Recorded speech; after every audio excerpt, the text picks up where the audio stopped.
100K সমান সমান 1 lakh. 1 million সমান 10 লাখ।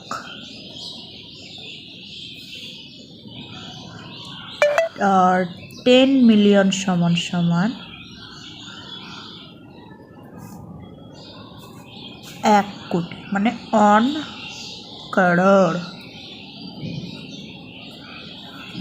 আর 100 মিলিয়ন সমান সমান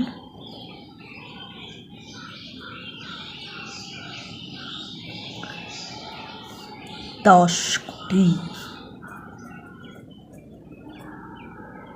আবার যদি আমি এটাকে 1000 মিলিয়ন বলি তাহলে দাঁড়াবে এটা হচ্ছে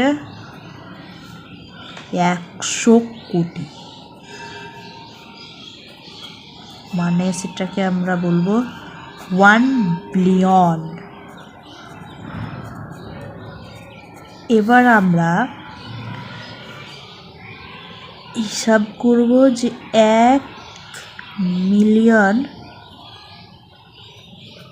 ডলার সমান সমান ইন্ডিয়াতে কত।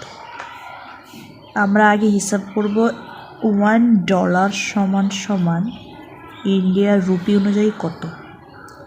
$1 সমান সমান ইন্ডিয়ার রুপি 83।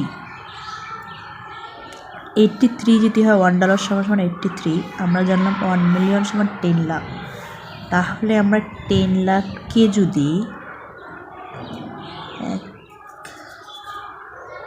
1 দশক শতক হাজার অযুত লক্ষ, আরেকটা লাগবে 1 দশক শতক হাজার অযুত লক্ষ, তাহলে 10 লাখের সাথে আমরা যদি 83 গুণ করি তাহলে আমার দাঁড়াচ্ছে 8 কোটি, মানে হচ্ছে 8 করোড় 30 লাখ।